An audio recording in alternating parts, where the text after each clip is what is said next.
Hey guys, welcome back. Just wanted to see if we could get this 42 started up today and see what kind of condition the 200 is in. We'll see what we can come up with from there. Welcome back. All right, so I got you in here now. I'm just going to throw in a battery that came out of my 92. We have got the radiator out, getting warranted right now.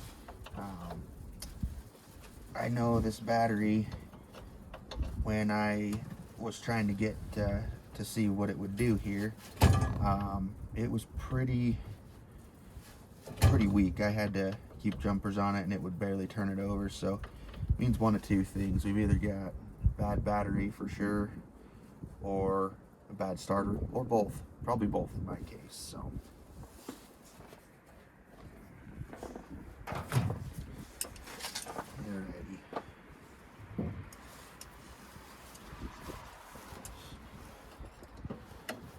Just gonna try and get these off. Hopefully, maybe they're on there.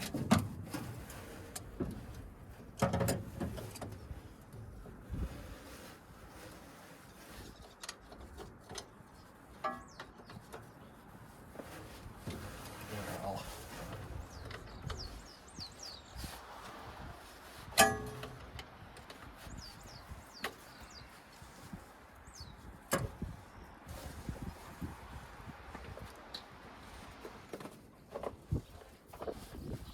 apparently these bolts have been on here since the 60s, so it's gonna go ahead and a little bit of penetrating oil there. Let's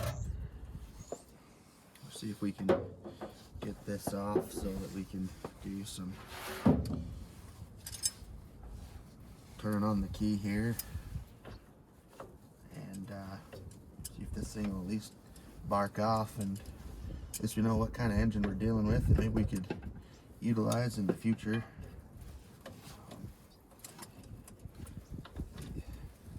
I know Ford used these in several different models and variations thereof, so maybe in the future we'll end up with one of them on the channel here, and we'll have a nice decent-ish running 200 that we can throw in.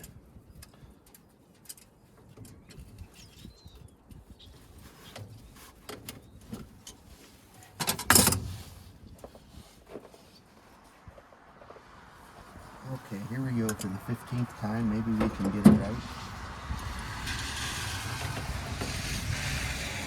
Try 15 different combinations here. Maybe we'll get it.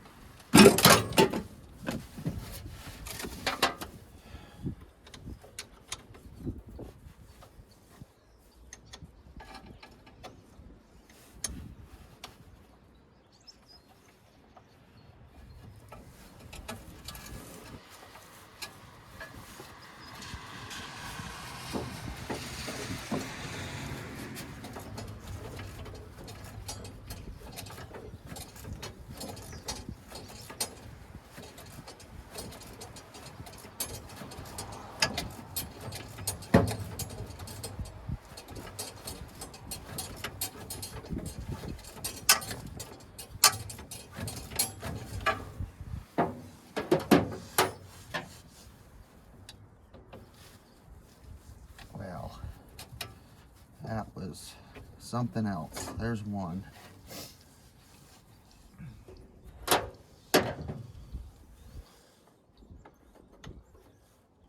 You know, you can say what you want about PB Blaster. It'll break it loose quite often. Impressive stuff for what it is. That just broke right off. Well, that's where she goes sometimes with those.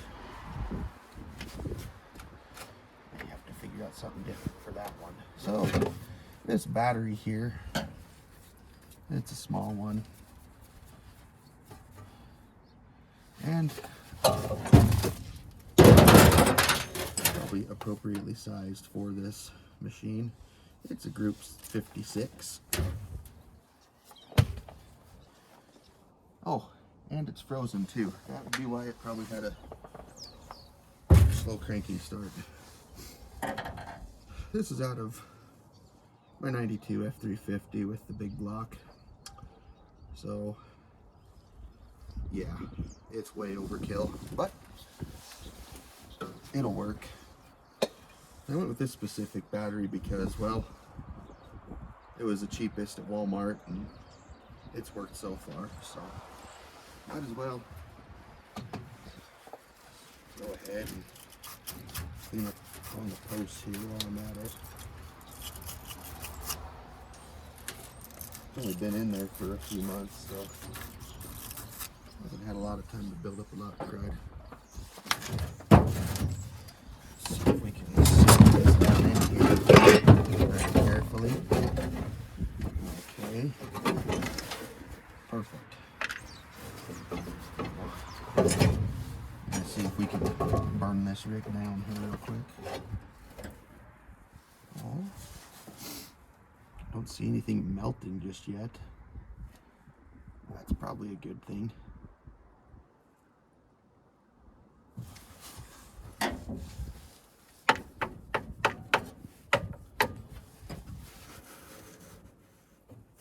Okay.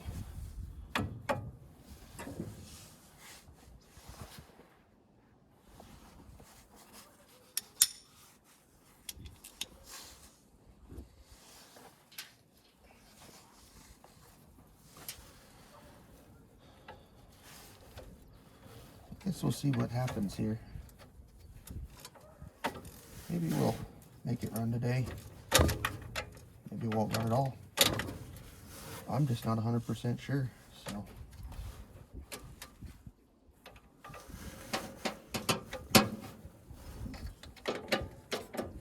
Would be nice if we could get it running though. That way we could move it if we had to without having to drag it around with other miscellaneous vehicles, so on and so forth.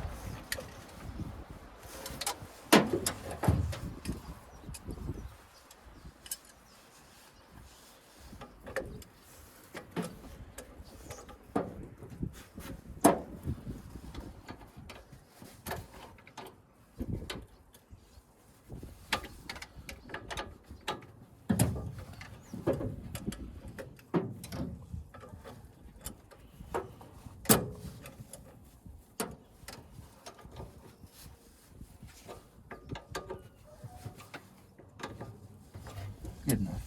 Okay.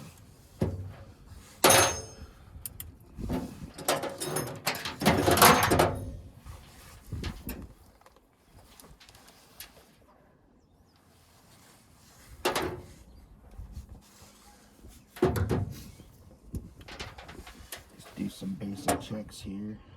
Which we got 12 volts there. 12.12 there.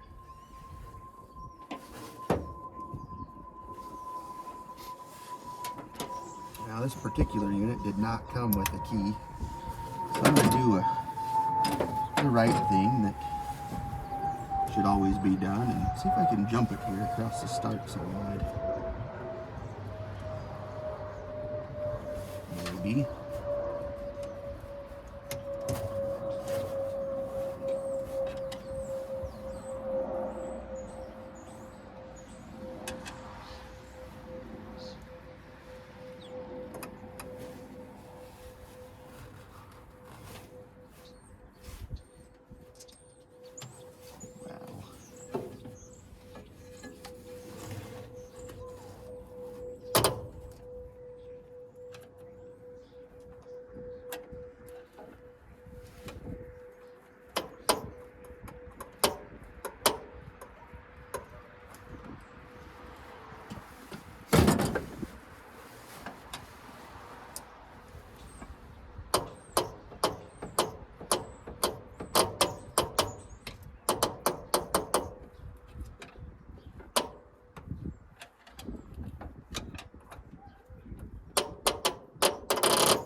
That's not sounding good.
bad solenoid here.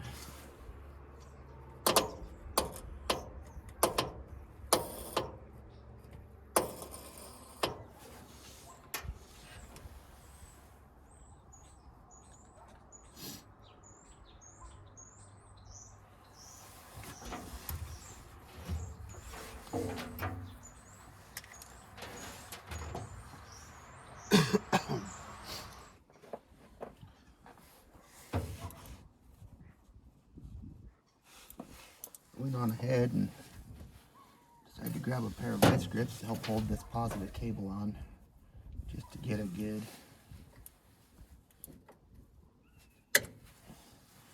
bond there.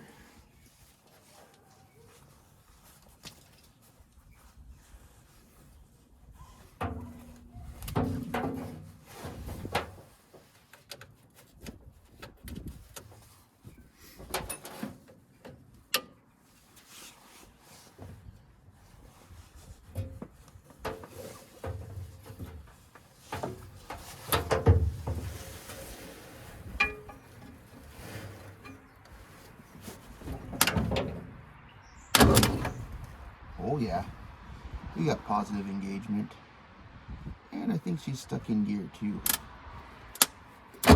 Oh yeah, she's stuck in gear. We go remedy that issue so we don't become roadkill later. All right, we got her out of gear now. Let me grab my key here.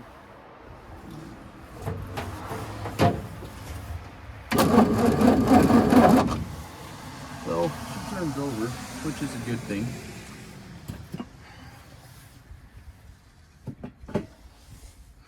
Now, looking over here, we have a remanufactured, some sort of carburetor.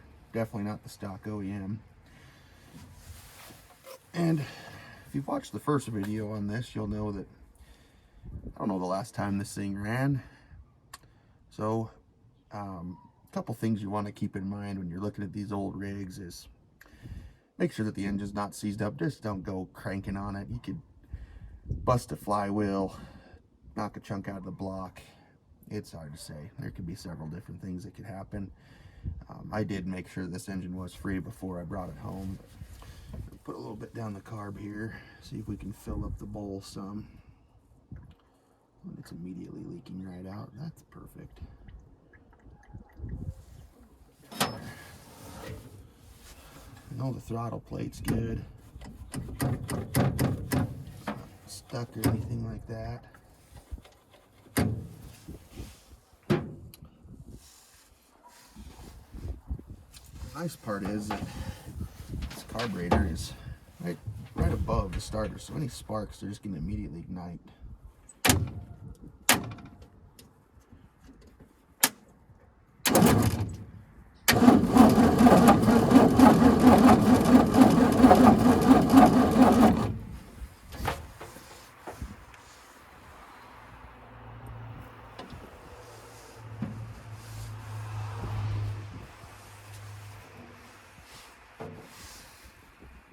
Before I forget, probably better make this so that it comes over here and gets some juice to the coil.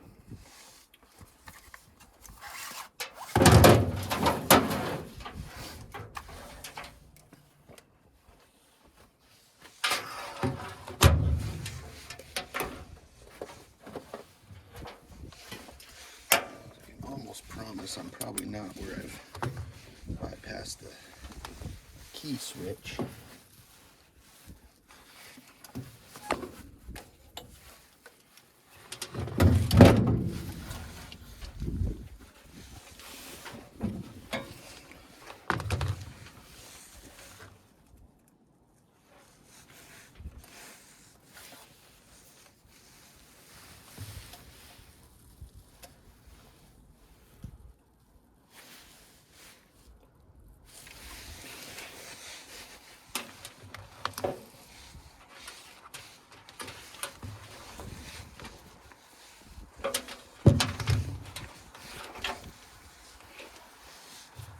going to route these wires so they immediately get caught right in the fan.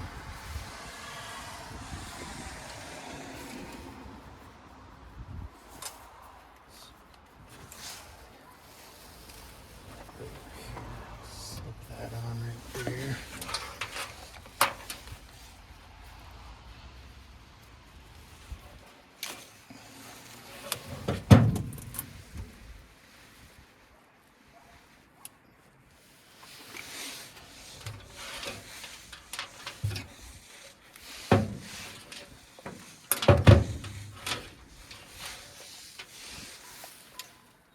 Now, 12 volts to our coil.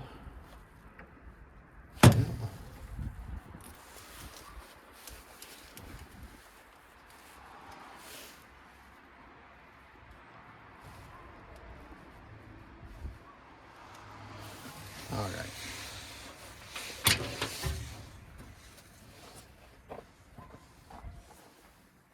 Grab the key again. So those wires are right where they're going to get caught.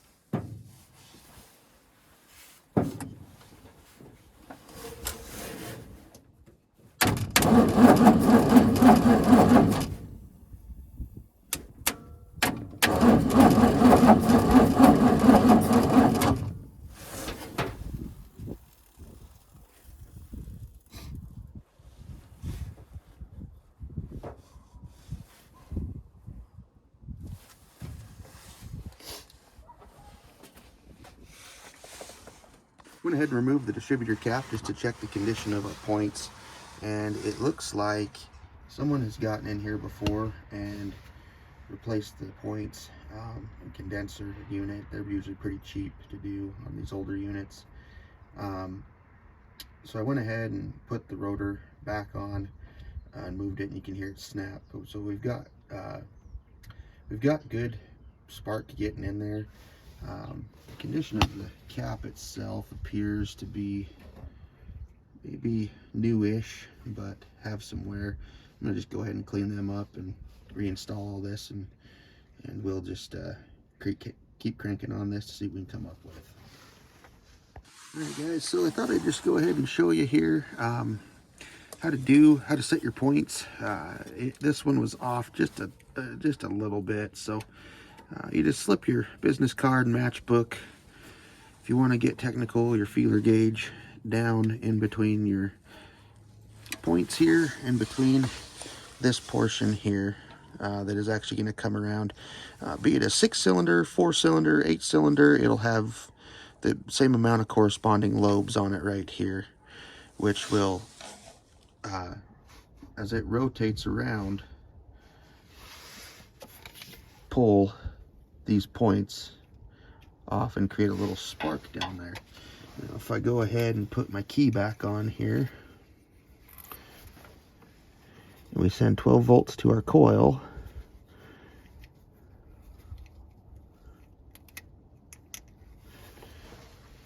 you can hear and see an audible snap. One other thing that we could have is we could have these contacts in here kind of gummed up a little bit, so I'm gonna just run some sandpaper through them real quick and put this all back together. Make sure you guys, when you're doing this, you take your 12 volt source away, like we've done here. I made sure to disconnect it from our coil, turn your key off, disconnect your battery. Don't want to get zapped. It looks pretty good. Turn our key back on here. We'll see if that improved our spark that we were getting. Try not to arc it in here anywhere.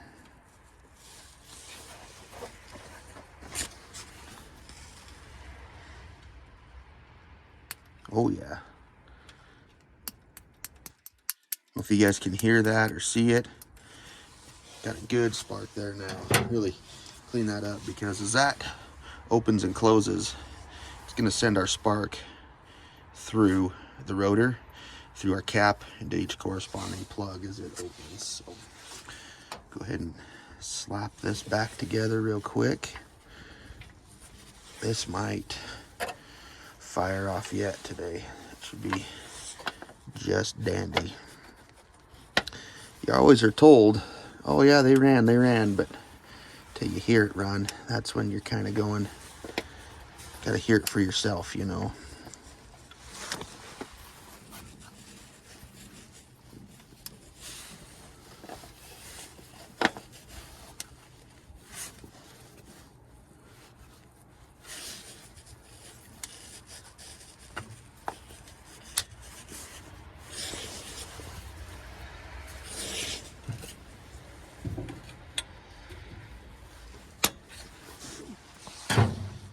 Alrighty,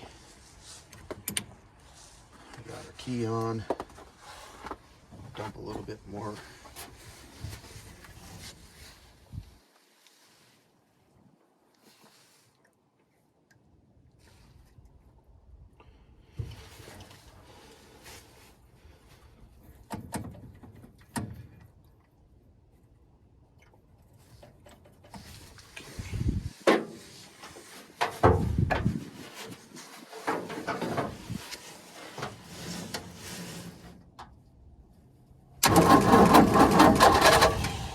Oh yeah, she wants to fire.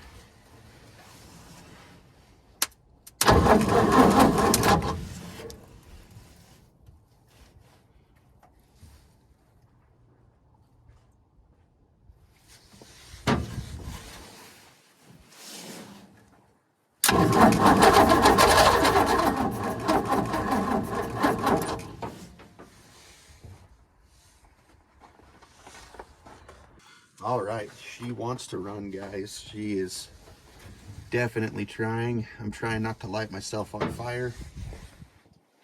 I just want to hear this thing run, even if it means we got to bottle feed it.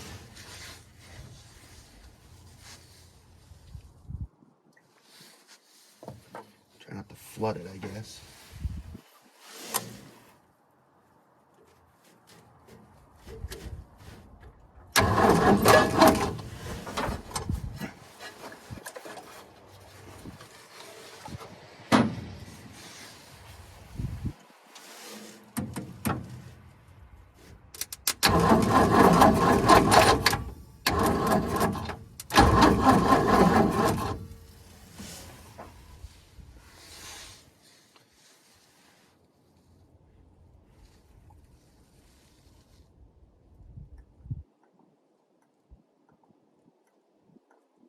Trying to get it down the vent tube here so it'll fill the bowl up. Maybe stay running for us, assuming the accelerator pump's not going to be out on this unit. I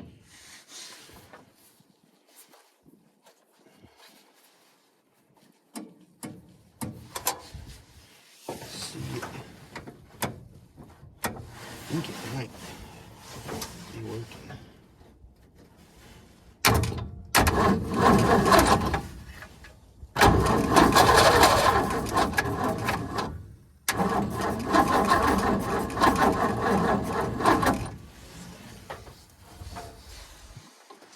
She wants to run so bad.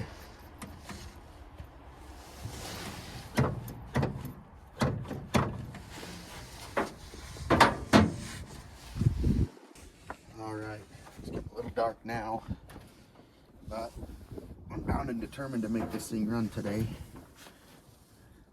So you're probably wondering why I'm putting blue gas, mixed gas, in this truck today.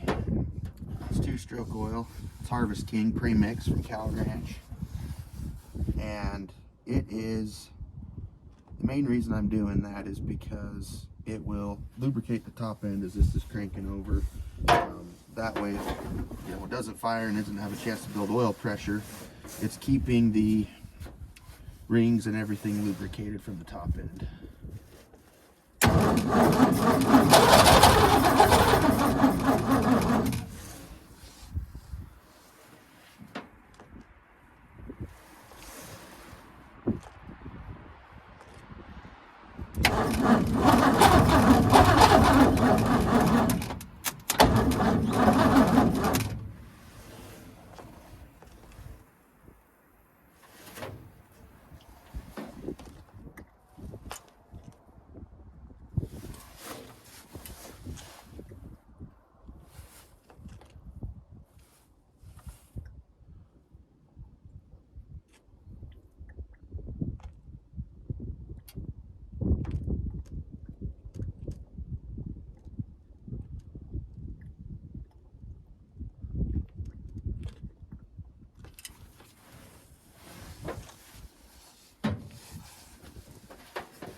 Ooh, overdone it on that one.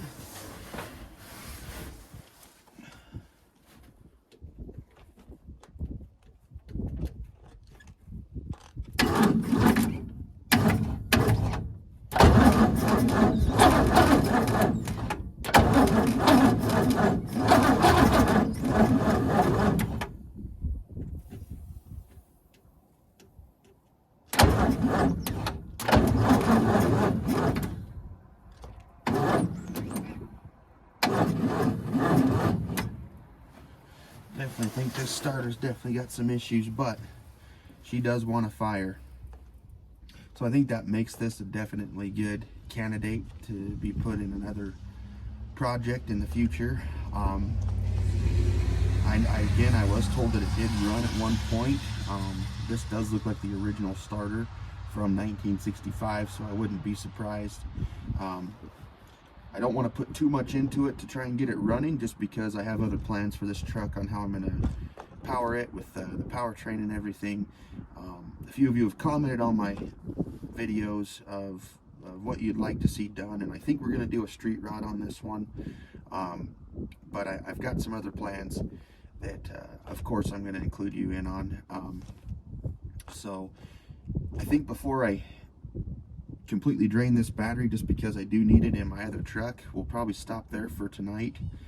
But I think this does make me feel better that we do know this thing will run. We can get it to bark off and to make some fire, but I just don't want to cause any future problems here by continuing to crank on this.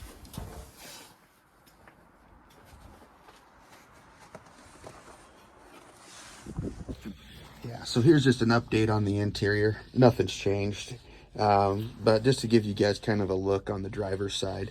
I think the last time I showed you was just through the passenger side. Not that these cabs are overly huge, but just to kind of show you where we're sitting with everything. I think it says it's got 20,000 miles. I'm sure that's 320,000, but yeah, one of the main reasons I want to do something different with this is the transmission. When we were first starting on it here, I had to really fight to find neutral because it's got something screwy with it. And the other issue too is when you push the clutch down, it likes to stay down. I think I might just, and I'm sure it's just alignment issues. I'm sure this thing needs new cab mounts and everything like that. But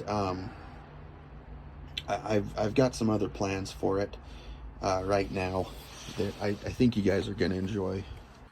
Well, guys, thanks for watching. I wish I had more to update you on, but the sun's going down and it's getting colder by the second, and I figure I better go spend some time with the family before it gets too late. It's been great. I'm glad to see that the truck will run, that engine is viable, that with just a few minutes of some TLC, we can actually get it to fire off. And I wish I could have got it to run more on its own, but I think we're just at the point now where the starter's starting to lock up, and rather than keep forcing it, we'll just stop for right now. Still waiting on the radiator. I tracked it yesterday and it was just about back to Jeg's facility. So hopefully we'll see that radiator, the new one, show up hopefully this weekend. Might be first part of next week though. But yeah, I got a couple more projects too that I'm excited to introduce to the channel as soon as I get those kind of lined out. I think you guys will really enjoy them. Please comment, subscribe, like, share this video. I think there's a lot of good value in keeping these old vehicles up and running, and they are so enjoyable. And if we can save them from the junkyards, you know, and really get people interested in them again, I'm excited to start this adventure and see where it takes me. Thanks for watching.